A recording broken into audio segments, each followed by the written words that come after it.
আল্লাহ রাব্বুল আলামিন বিজয় পালনের ধারা বলে দিয়েছেন যে এইভাবে এখন আমাদের দেশের জন্য যারা জীবন দিয়ে গেল তাদের জন্য আমরা যদি রাষ্ট্রীয়ভাবে এই যে 16ই ডিসেম্বর বিভিন্ন সময় গান বাজনার মাধ্যমে আর পতাকা উড়ানোর মাধ্যমে শহীদ মিনারে ফুল দেওয়ার মাধ্যমে আর লাথি দেওয়ার মাধ্যমে, লাথি দেওয়া বুঝছেন তো, ওই যে সালাম দিয়ে লাথি দেয় না, 10-12টা লাথি দিয়ে দেয়, এগুলো ছাড়া আমরা আমাদের শহীদদের জন্য কি করেছি বলেন?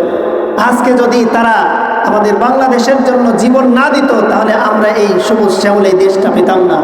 তাহলে তারা আমাদের কাছে কিছু পাও না কিনা বলেন?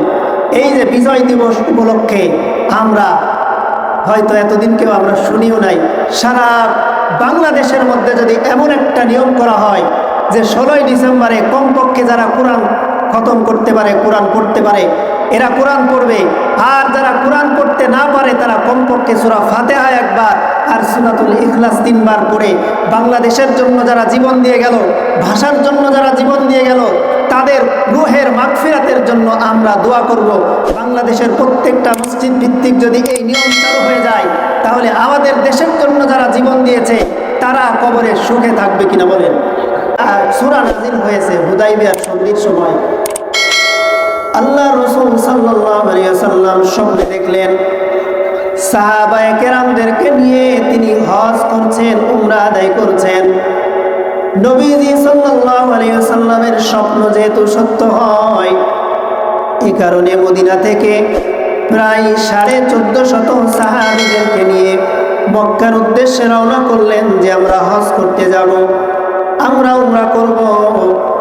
নবীজি সাল্লাল্লাহু আলাইহি ওয়াসাল্লাম হুদাইবিয়া নামক স্থানে পৌঁছার পরে আল্লাহ রাব্বুল আলামিন তার নবীকে একটা দূত পাঠানোর আদেশ করলেন। এজন্য হযরতে উসমান রাদিয়াল্লাহু তাআলা আনহুকে নবীজি সাল্লাল্লাহু আলাইহি ওয়াসাল্লাম মক্কায় পাঠিয়ে দিলেন, যাও মক্কায় গিয়ে বলো নবী মুহাম্মদ সাল্লাল্লাহু আলাইহি ওয়াসাল্লাম উমরার জন্য মক্কায় প্রবেশ করতে চায়। এই বলে মক্কায় পাঠিয়ে দিলেন। এদিকে খবর হয়ে গেল, হঠাৎ কে যেন খবর দিল যে উসমানকে আপনি মক্কায় পাঠিয়েছেন, ওই উসমানকে মক্কার কাফেররা হত্যা করে ফেলেছে। এই আল্লাহুম্মা সাল্লি আলা মুহাম্মাদ ওয়া আলা আলি মুহাম্মাদ কামা সাল্লাইতা আলা ইব্রাহিম ওয়া আলা আলি ইব্রাহিম ইন্নাকা হামিদুম মাজিদ। আল্লাহুম্মা বারিক আলা মুহাম্মাদ ওয়া আলা আলি মুহাম্মাদ কামা বারাকতা আলা ইব্রাহিম ওয়া আলা আলি ইব্রাহিম ইন্নাকা হামিদুম মাজিদ। সুবহানাকা লা ইলমা লানা ইল্লা মা আল্লামতানা ইন্নাকা আনতাল আলিমুল হাকীম। আলহামদুলিল্লাহ, আল্লাহ সুবহানাহু ওয়া তাআলার দরবারে লাখো কোটি শুকর, যেই মালিক আমাদেরকে জুমার নামাজ আদায় করার জন্য মসজিদে আসার তৌফিক দান করেছেন, সাথে সাথে দিনে কিছু আলোচনা করার ও শোনার তৌফিক দান করেছেন। আমরা সকলেই অন্তরের অন্তঃস্থল থেকে কালিমাতুশ শুকর আদায় করি, সকলেই বলি আলহামদুলিল্লাহ। আল্লাহ রাব্বুল আলামিন পৃথিবীতে যত দেশ সৃষ্টি করেছেন, এই সমস্ত দেশের মধ্যে পৃথিবীর মধ্যে একটা দেশ হলো বাংলাদেশ। আমরা এই বাংলাদেশের নাগরিক। আজ থেকে 100 বছর আগে আমরা এই দেশকে বাংলাদেশ বলতে পারতাম না। এই দেশ ছিল অন্যের অধীনে। আরো 300 বছর আগে, 400 বছর আগে এই দেশটা ইংরেজদের অধীনে ছিল। তা আমরা এখন একটা বাংলাদেশ পেয়েছি। তো এই যে বাংলাদেশ আমরা পেলাম 1971 সালে, আমাদের শহীদদের রক্তের বিনিময়ে আমরা বিজয় দিবস পেয়েছি, একটা বিজয় পেয়েছি 16ই ডিসেম্বর। এই দিনে আমাদের বাংলাদেশ নামে পৃথিবীতে একটা মানচিত্রের মধ্যে বাংলাদেশ নামে একটা দেশ আমরা পেয়েছি। তো এই যে বিজয় দিবস 16ই ডিসেম্বর, আমরা ইতিপূর্বে অনেক বিজয় দিবস আমরা দেখেছি, কিন্তু আমরা অনেকেই হয়তো জানি না যে বিজয় দিবস কিভাবে পালন করতে হয়। আমাদের দেশে বিজয় দিবস পালন হয় কি হয় না? হয়। কিন্তু এ ব্যাপারে কোরআন এবং হাদিসের দিক নির্দেশনা কি আমাদের জানার প্রয়োজন আছে না নাই?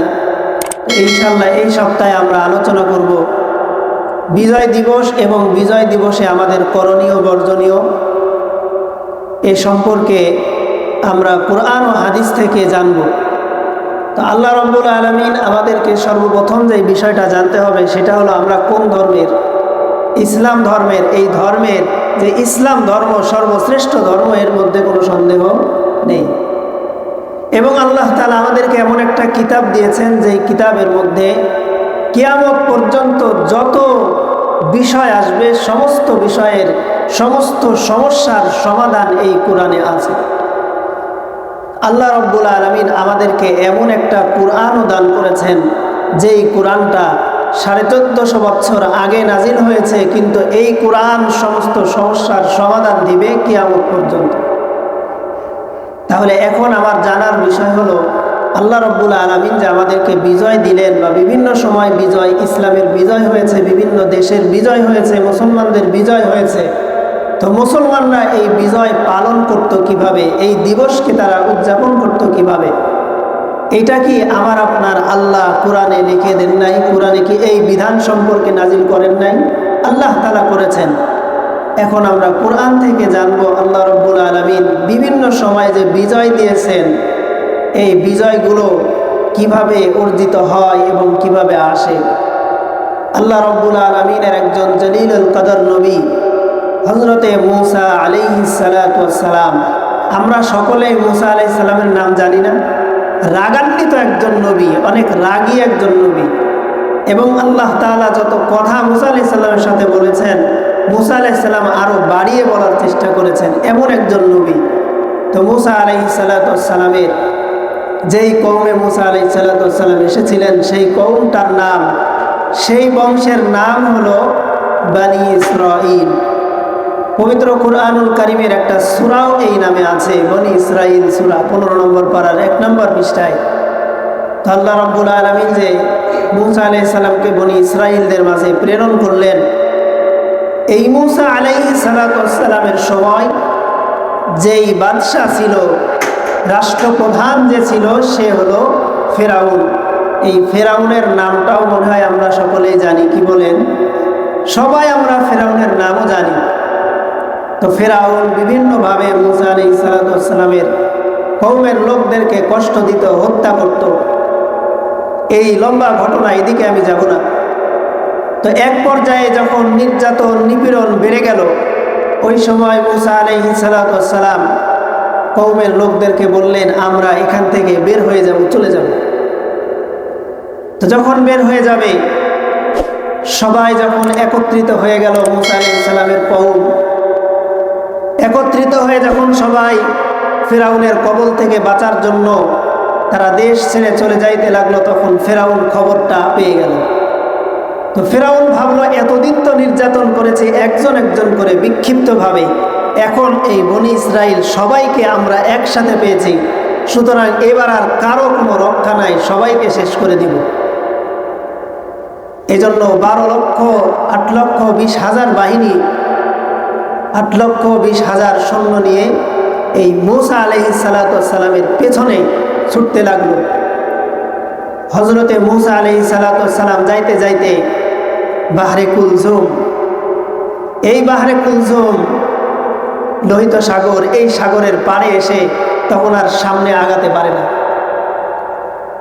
তখন মূসা আলাইহিস সালাতু ওয়াস সালামের কওমের সম্প্রদায়ের লোকেরা যারা ছিলেন তারা তখন মূসা আলাইহিস সালামকে বলতে লাগলেন যে আল্লাহর নবী মূসা, এখন আমাদের এমন একটা অবস্থা, আমরা সামনেও যাইতে পারবো না, আবার পিছনেও যাইতে পারবো না। ওই যে দেখা যায় বিশাল সৈন্য বাহিনী নিয়ে ফেরাউন আমাদের দিকে অগ্রগামী হচ্ছে। এখন যদি আমরা নদীর ভিতরে যাই ডুবে মরব, আর পিছনের দিকে যদি যাই তাহলে ফেরাউনের বাহিনী আমাদেরকে শেষ করে দিবে।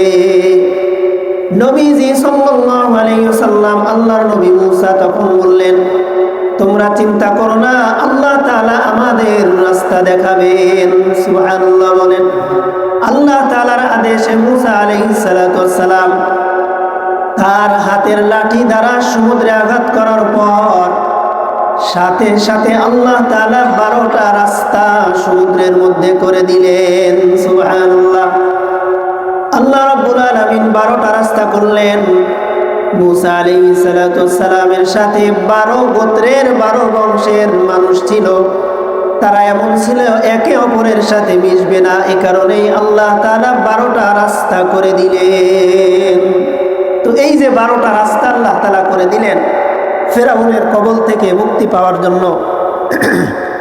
তো 12টা রাস্তা হওয়ার সাথে সাথে তারা সমুদ্রের মধ্যে রওনা শুরু করে দিল। মূসা আলাইহিস সালামের সম্প্রদায় মূসা আলাইহিস সালাম নিয়ে এদিকে চলতে লাগলেন। এদিকে ফেরাউনের বাহিনী কিন্তু পিছনে। মূসা আলাইহিস সালাম চলতে চলতে চলতে যখন নদী সমুদ্র পার হয়ে গেল, তখন ফেরাউনের বাহিনী এসে দেখলো যে এই জায়গায় নদী। তো নদী পার হওয়ার জন্য নতুন করে আর রাস্তা প্রয়োজন নেই, যেহেতু রাস্তা ওরা চিন্তা ভাবনা না করেই ওই রাস্তা দিয়ে চলতে লাগলো। এদিকে মূসা আলাইহিস সালাতু ওয়াস সালামের কওমের সমস্ত লোক যখন নদী পার হয়ে গেল, ফেরাউনের সব বাহিনীগুলা সমুদ্রের মাঝখানে তখন ছিল। আল্লাহ তাআলা পানিকে আদেশ করলেন, পানি দুই দিক থেকে এসে এই যে ফেরাউনের যে জালিম সম্প্রদায়ের যে সৈন্যবাহিনী ছিল সবাই তখন হাবুডুবু খেয়ে সবাই ডুবে মারা গেল। এই যে একটা অবস্থা, এই অবস্থা মূসা আলাইহিস সালাতু ওয়াস সালামের উম্মতেরা দেখলেন। তো আল্লাহ তাআলা এই কথাটাই বলছেন সূরাত ইব্রাহিম 14 নম্বর সূরার 6 নম্বর আয়াত, 14 নম্বর পারার 7 নম্বর পৃষ্ঠায় আল্লাহ তাআলা বলেন 1 নম্বর লাইনে, وَإِذْ أَنْجَيْنَاكُمْ مِنْ آلِ فِرْعَوْنَ يَسُومُونَكُمْ سُوءَ الْعَذَابِ। আল্লাহ রাব্বুল আলামিন মূসা আলাইহিস সালাতু ওয়াস সালামের সম্প্রদায় এই বনি ইসরাইলকে লক্ষ্য করে বলেন, وَإِذْ أَنْجَيْنَاكُمْ, নিশ্চয় তোমরা স্মরণ করো ওই সময়ের কথা যখন আমি তোমাদেরকে ফেরাউনের কবল থেকে মুক্তি দিয়েছিলাম। ফেরাউন এবং তার বাহিনীরা তোমাদের যখন আক্রমণ করার জন্য প্রস্তুত হয়ে গেল, আমি যখন সমুদ্রের মধ্যে তাদেরকে ডুবিয়ে দিলাম, ওই নিয়ামতের কথা তোমরা স্মরণ করো। এই কথা আল্লাহ তাআলা বলেন, ইয়াসুমুনাকুম সুআল আযাব। ফেরাউন কি ধরনের শাস্তি দিত আল্লাহ তাআলা বললেন, ফেরাউনের শাস্তি হলো ভয়ঙ্কর শাস্তি।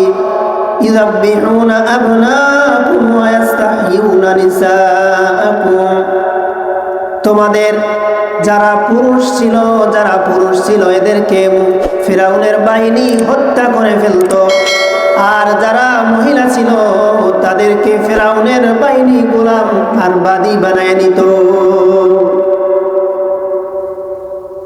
এই কথা আল্লাহ তাআলা বললেন তোমরা স্মরণ করো। কিন্তু মূসা আলাইহিস সালাতু ওয়াস সালামের সম্প্রদায় এমন বাঁকা একটা সম্প্রদায়, তারা এই কথা পরবর্তীতে আর মনে রাখে নাই। এই বনি ইসরাইল জাতিকে আল্লাহ তাআলা এভাবে পদে পদে তাদেরকে রক্ষা করেছেন, তাদেরকে বিভিন্ন সময় বিভিন্ন বিজয় আল্লাহ রাব্বুল আলামিন দান করেছেন।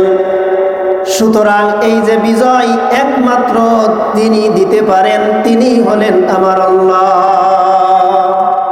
তাহলে আল্লাহ তাআলা বিজয় দিয়েছেন। এমনিভাবে আল্লাহ তাআলা নবীজি সাল্লাল্লাহু আলাইহি ওয়াসাল্লামকেও বিভিন্ন সময় বিজয় দান করেছেন। আল্লাহ রাব্বুল আলামিন তার নবীকে বিভিন্ন সময় যে বিজয় দান করলেন, বিশেষ করে আল্লাহ তাআলা মক্কা বিজয় দান করলেন, মক্কার বিজয় দান করলেন। এই বিজয়টা হলো সবচাইতে বড় বিজয়। সুবহানাল্লাহ বলেন। আল্লাহ রাব্বুল আলামিন সূরাতুল ফাতহ এবং সূরাতুন নাসর নামে আল্লাহ রাব্বুল আলামিন দুইটা সূরা নাজিল করেছেন। এই দুইটা সূরার একটা অর্থ, সেটা হলো বিজয়। তাহলে এই যে বিজয়, জয়লাভ করা, এই সম্পর্কে আল্লাহ তাআলা কয়টা সূরা নাজিল করেছেন? দুইটা। আল্লাহ তাআলা কি চাইলে পারতেন না একটা নাজিল করতে? তাহলে বিজয় একটা গুরুত্বপূর্ণ জিনিস। তাহলে বিজয় সম্পর্কে আল্লাহ তাআলা যেহেতু দুইটা সূরা নাজিল করেছেন, তাহলে বোঝা যায় যে বিজয় এটা কেমন একটা গুরুত্বপূর্ণ জিনিস। আল্লাহ রাব্বুল আলামিন সূরাতুল ফাতহ 48 নম্বর সূরা, 1 নম্বর আয়াত, 26 নম্বর পারার 10 নম্বর পৃষ্ঠার 1 নম্বর লাইনে আল্লাহ তাআলা বলেন, ইন্না ফাতাহনা লাকা ফাতহাম মুবিনা লিয়াগফির লাকাল্লাহু মা তাকদ্দামা মিন যামবিকা ওয়া মা তাআখার ওয়া ইউতিম্মা নি'মাতাহু আলাইকা ওয়া ইয়াহদিয়াকা সিরাতাম মুস্তাকিমা ওয়া ইয়ানসুরাকাল্লাহু নাসরান আজিজা। আল্লাহ রাব্বুল আলামিন এই সূরার মধ্যে জানিয়ে দেন, ইন্না ফাতাহনা লাকা ফাতহাম মুবিনা, হে নবী, হে নবী, হে মুহাম্মদ সাল্লাল্লাহু আলাইহি ওয়াসাল্লাম, আমি আপনাকে বিজয় দান করেছি, এমন বিজয় যেই বিজয়টা হলো সুস্পষ্ট বিজয়। সুবহানাল্লাহ, সুস্পষ্ট বিজয়। এখনো মক্কা বিজয় হয় নাই। এই সূরা নাজিল হয়েছে হুদাইবিয়ার সন্ধির সময়। আল্লাহ রাসূল সাল্লাল্লাহু আলাইহি ওয়াসাল্লাম স্বপ্নে দেখলেন সাহাবায়ে কেরামদেরকে নিয়ে তিনি হজ করছেন, উমরা আদায় করছেন। নবীজি সাল্লাল্লাহু আলাইহি ওয়াসাল্লামের স্বপ্ন যেহেতু সত্য হয়, এই কারণে মদিনা থেকে প্রায় 1450 সাহাবীদেরকে নিয়ে মক্কার উদ্দেশ্যে রওনা করলেন যে আমরা হজ করতে যাব, আমরা উমরা করব। নবীজি সাল্লাল্লাহু আলাইহি ওয়াসাল্লাম হুদাইবিয়া নামক স্থানে পৌঁছার পরে আল্লাহ রাব্বুল আলামিন তার নবীকে একটা দূত পাঠানোর আদেশ করলেন। এজন্য হযরতে উসমান রাদিয়াল্লাহু তাআলা কে নবীজি সাল্লাল্লাহু আলাইহি ওয়াসাল্লাম মক্কায় পাঠিয়ে দিলেন, যাও মক্কায় গিয়ে বলো নবী মুহাম্মদ সাল্লাল্লাহু আলাইহি ওয়াসাল্লাম উমরার জন্য মক্কায় প্রবেশ করতে চায়। এই বলে মক্কায় পাঠিয়ে দিলেন। এদিকে খবর হয়ে গেল, হঠাৎ কে যেন খবর দিল যে উসমানকে আপনি মক্কায় পাঠিয়েছেন, ওই উসমানকে মক্কার কাফেররা হত্যা করে ফেলেছে। এই খবর রাসূল সাল্লাল্লাহু আলাইহি ওয়াসাল্লামের কাছে আসলো। তো রাসূল সাল্লাল্লাহু আলাইহি ওয়াসাল্লাম এই যে হুদাইবিয়া, এই জায়গায় রাসূল সাল্লাল্লাহু আলাইহি ওয়াসাল্লাম ছিলেন। যখন এই খবরটা ছড়িয়ে গেল, নবীজি সাল্লাল্লাহু আলাইহি ওয়াসাল্লাম সমস্ত সাহাবাদেরকে ডাকলেন এবং বায়াত গ্রহণ করলেন। বায়াত গ্রহণ করলেন কিসের উপর? যে আমরা একটা দূত পাঠিয়েছি, বার্তাবাহক পাঠিয়েছি, তাকে তো হত্যা করা যায় না, সুতরাং আমাদের বার্তাবাহক উসমানকে হত্যা করে ফেলেছে। এই হত্যার প্রতিশোধ নেওয়ার আগ পর্যন্ত আমরা এই মক্কা থেকে যাব না। মুসলমান সকলেই সাহাবায়ে কেরাম বায়াত গ্রহণ করলেন আল্লাহর রসুলের হাতে, যে আমরা আল্লাহর রসুলের জামাতা হযরতে উসমান রাদিয়াল্লাহু তাআলা আনহু যে শহীদ করে দিয়েছে, এর বিচার হওয়ার আগ পর্যন্ত এই মক্কায় আমরা ছেড়ে যাব না। তো এই যে আল্লাহর রসুল বায়াত গ্রহণ করলেন, এটা হলো হুদাইবিয়া নামক জায়গায়। এরপরে খবর হয়ে গেল উসমান রাদিয়াল্লাহু তাআলা আনহু জীবিত আছে। তখন সাহাবায়ে কেরাম বললেন, আল্লাহর রাসূল আমরা তো উমরা করার জন্য আসছি, সুতরাং আমরা উমরায় যাই। এদিকে মক্কার কাফেররা আল্লাহর রাসূলের কাছে 2-3 জনকে পাঠিয়ে দিলেন। পাঠিয়ে দিয়ে বললেন, আমরা আপনার সাথে সন্ধি করতে চাই, কিন্তু আমরা এই বছর আপনাকে উমরার জন্য সুযোগ দিব না। তো এই কথা যখন সাহাবায়ে কেরামের কানে এসেছে, সাহাবায়ে কেরাম পাগলের মতো হয়ে গিয়েছে যে আমরা হজ করতে যাব, উমরা করতে যাব, আমরা কাবা ঘরের তাওয়াফ করতে যাব, আমাদেরকে নিষেধ করা হচ্ছে, এইটা কখনো মানা যাবে না। রাসূলুল্লাহ সাল্লাল্লাহু আলাইহি ওয়াসাল্লাম এই কথা বলেছেন, তাও সাহাবায়ে কেরাম মানতে পারেননি। এরপরে আল্লাহ রাসূল সাল্লাল্লাহু আলাইহি ওয়াসাল্লাম তিনি উমরায় যেহেতু করতে পারবেন না, এজন্য সাথে সাথে তখন মাথা হলক করে ফেললেন, মাথা টাক করে ফেললেন। এরপর সাহাবায়ে কেরাম বুঝতে পারলেন যে এবার আর আমাদের উমরা হবে না। এরপরে মক্কা থেকে কয়েকজন কাফেররা এসে আল্লাহ রাসূল সাল্লাল্লাহু আলাইহি সাল্লামের সাথে সন্ধি করেছে। আল্লাহ রাসূল সাল্লাল্লাহু আলাইহি সাল্লামের সাথে কি সন্ধি করলো? সন্ধির কয়েকটা বিষয়। আল্লাহর নবীকে সন্ধির এই কথার উপর স্বাক্ষর দিতে হবে যে মুসলমানরা এই বছর উমরা করতে পারবে না, এই বছর এখানে আসছে এখান থেকেই ফিরে যাবে, আগামী বছর উমরা করতে পারবে, আগামী বছর উমরা করতে পারবে ঠিক, কিন্তু সাথে কোনো তলোয়ার নিতে পারবে না।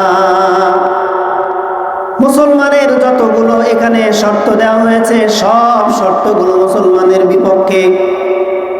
3 নাম্বার শর্ত তারা করল, মক্কা থেকে যদি কোনো মুসলমান ইসলাম ধর্ম গ্রহণ করে মদিনায় চলে যায়, তাহলে আপনি মদিনা থেকে ওই মুসলমানদেরকে আমাদের কাছে ফিরিয়ে দিবেন। আর যদি কোনো কাফের আপনার কাছে যায়, কোনো মুসলমান যদি আমাদের কাছে চলে আসে, আমরা তাকে ফিরিয়ে দিব না। এইভাবে কয়েকটা শর্ত, যা সবগুলোই মুসলমানদের বিপক্ষে।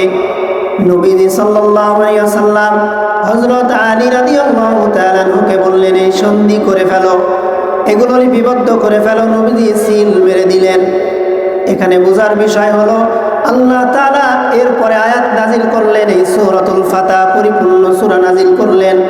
আল্লাহ তাআলা বলছেন, ইন্না ফাতাহনা লাকা ফাতহাম মুবিনা।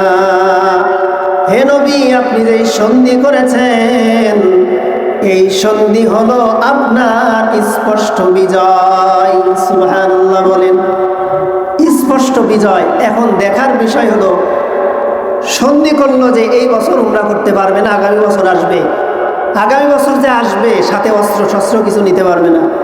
মুসলমান কেউ যদি ইসলাম ধর্ম গ্রহণ করে মদিনায় চলে যায়, ফিরিয়ে দেওয়া লাগবে। এই সমস্ত সন্ধি এ তো সবই মুসলমানের বিপক্ষে, মুসলমানের পক্ষে না।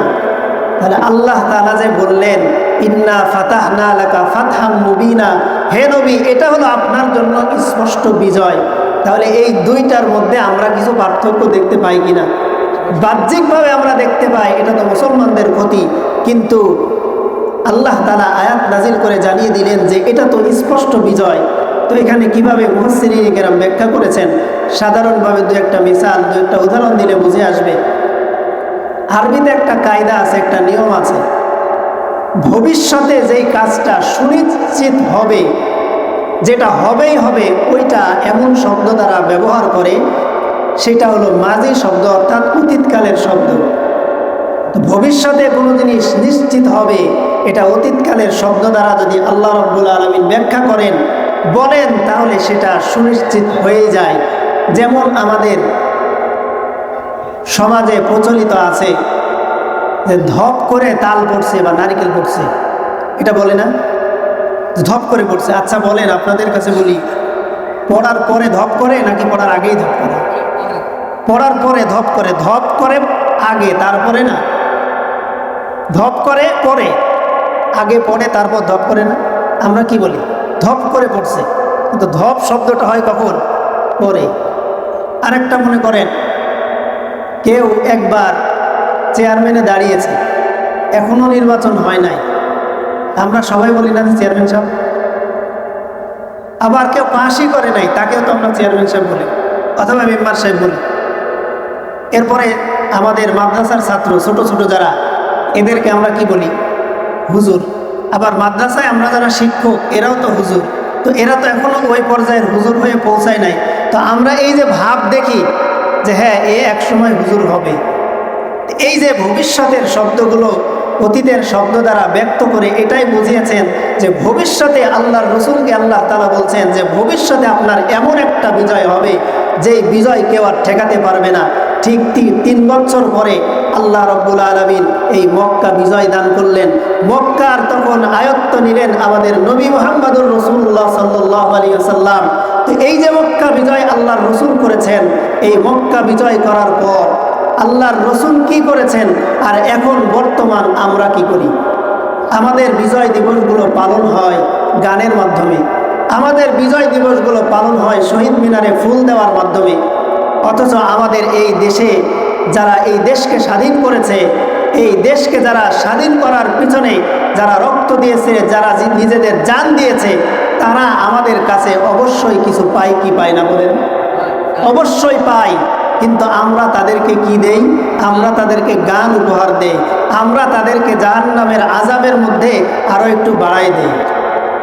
আল্লাহ রাব্বুল আলামিন তার নবীর মাধ্যমে যখন মক্কা বিজয় হয়ে গেল, আল্লাহ রাব্বুল আলামিনের নবী মাথাটা নিচু করে মক্কায় ঢুকলেন এবং ঘোষণা দিয়ে দিলেন, লা তাসরিবা আলাইকুমুল ইয়াউম, তোমাদের ওপর আর কোনো অভিযোগ নাই। তোমরা আমাকে যত নির্যাতন করেছো, অত্যাচার করেছো, আজকে আমি তার প্রতিশোধ নিব না। সুবহানাল্লাহ বলেন। একমাত্র ইসলামই এরকম দৃষ্টান্ত দিতে পারে, তাছাড়া অন্য কোনো ধর্ম এমন দৃষ্টান্ত দিতে পারে না। অন্য কোনো ধর্মে এটা নেই, ইসলাম ধর্মই শুধু পারে। আমরা আমাদের সামনেই দেখেছি যখন যেই দল ক্ষমতায় যায়, যারা আগে ক্ষমতায় ছিল তাদেরকে শেষ করে দেওয়ার চেষ্টা করে, কিন্তু একমাত্র ইসলামই দিতে পারে সুন্দর একটা পরিবেশ, সুন্দর একটা সমাজ, সুন্দর একটা ভবিষ্যৎ। আমাদেরকে ইসলাম দান করতে পারে। অন্য কোনো ধর্ম ইসলাম যার মধ্যে নাই, তারা এই জিনিসটা কখনো পারবে না। আল্লাহ রাব্বুল আলামিন আমাদের বাংলাদেশেও একটা বিজয় দান করেছেন কিনা? 1 নাম্বার বিজয় হলো 1971 সালের 16 ডিসেম্বর, যে 9 মাস রক্তক্ষয়ী যুদ্ধের পরে কত মা বোনের ইজ্জত লুণ্ঠন করে নিয়ে, কত শহীদের রক্তের বিনিময়ে আমরা আমাদের এই দেশ পেয়েছি। এই দেশ যখন আমরা বাংলাদেশ হিসাবে পৃথিবীর মানচিত্রে দেখাতে পেরেছি, আমাদের দেশ বাস্তবিক পক্ষে বলেন তখনও স্বাধীন হয়েছিল? বাংলাদেশ তখনও স্বাধীন হয় নাই। বাংলাদেশ স্বাধীন হয়েছে কয়বার? 2 বার। বাংলাদেশ স্বাধীন হয়েছে কয়বার? 2 বার।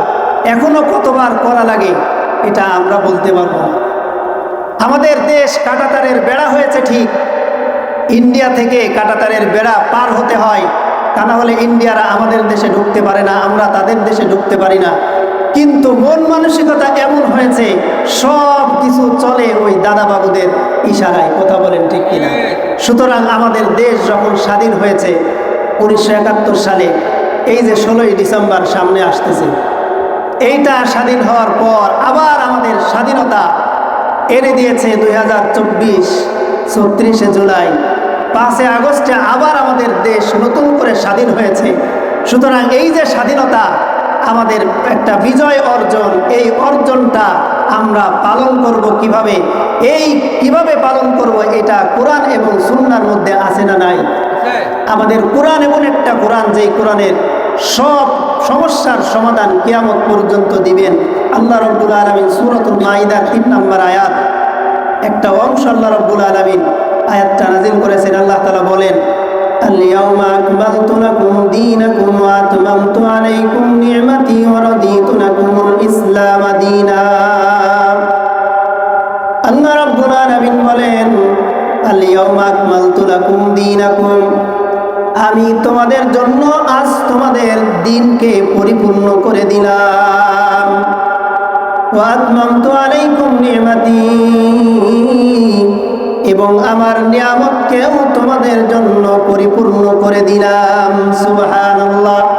সুতরাং এমন একটা ধর্ম আমরা পেয়েছি, এমন একটা কোরআন আমরা পেয়েছি, যেই ধর্মটা পৃথিবীর জমিনে সর্বশ্রেষ্ঠ ধর্ম।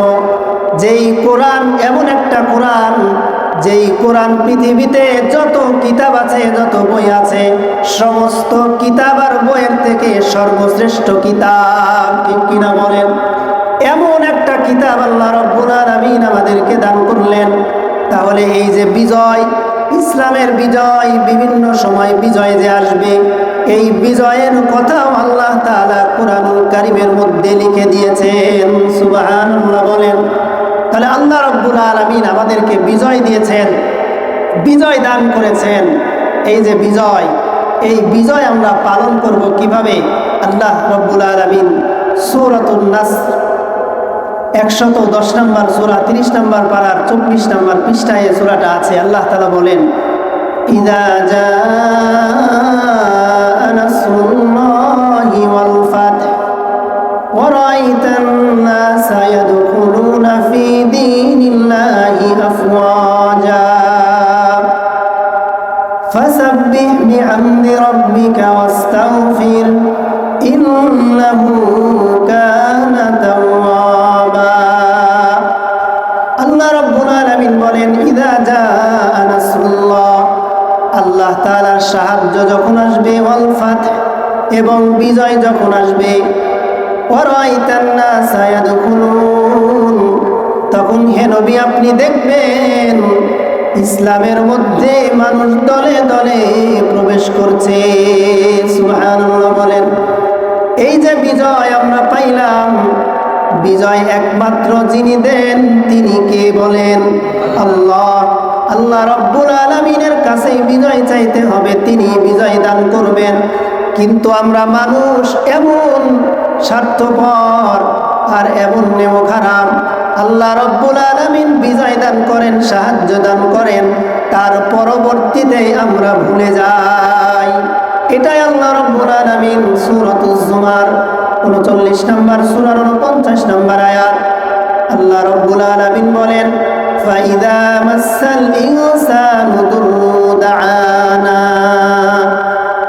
মালিক বলেন, ফাইদা মাসাল ইনসান, যখন কোনো কষ্ট, কোনো দুঃখ, কোনো বিপদ মানুষকে স্পর্শ করে, যখন কোনো মানুষ কোনো বিপদে থাকে, দাআনা, তখন আমি রব্বুল আলামিনকে সে সব সময় ডাকতে থাকে।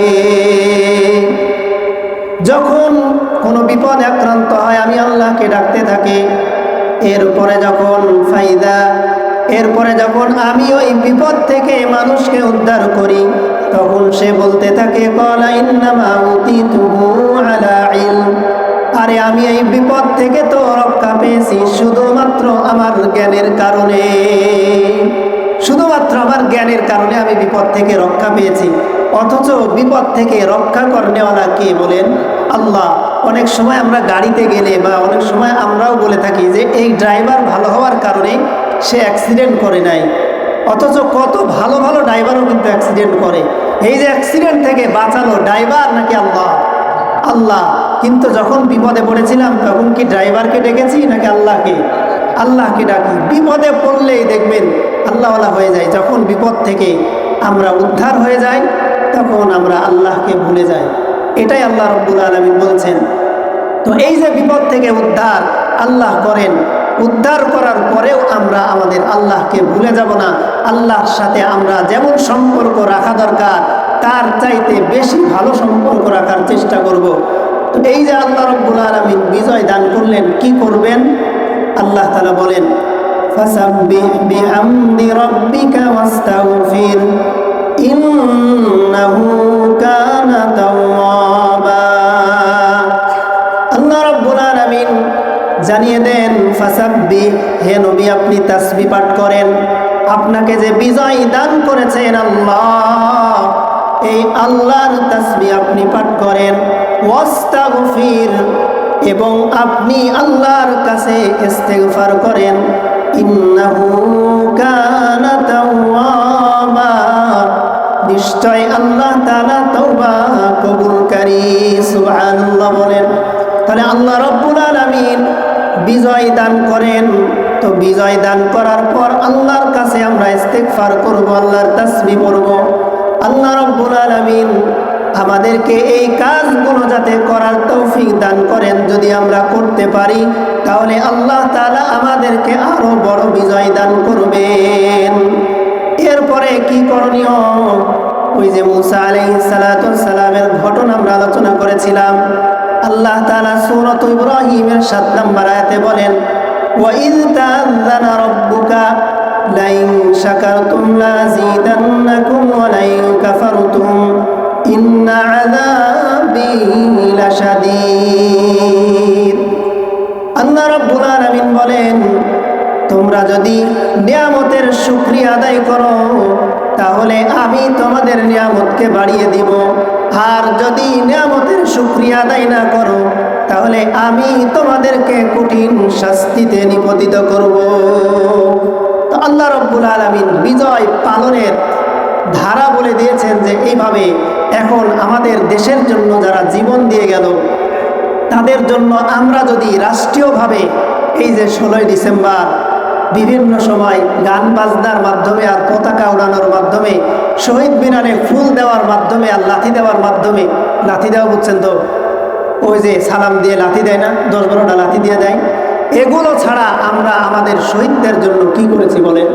আজকে যদি তারা আমাদের বাংলাদেশের জন্য জীবন না দিত তাহলে আমরা এই সবুজ শ্যামল এই দেশটা পেতাম না। তাহলে তারা আমাদের কাছে কিছু পাও না কিনা বলেন?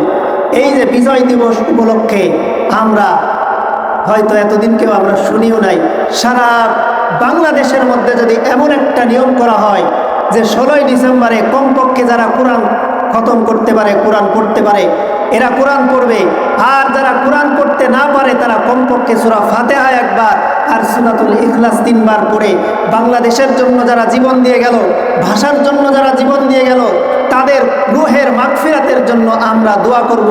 বাংলাদেশের প্রত্যেকটা মসজিদ ভিত্তিক যদি এই নিয়ম চালু হয়ে যায় তাহলে আমাদের দেশের জন্য যারা জীবন দিয়েছে তারা কবরে সুখে থাকবে কিনা বলেন?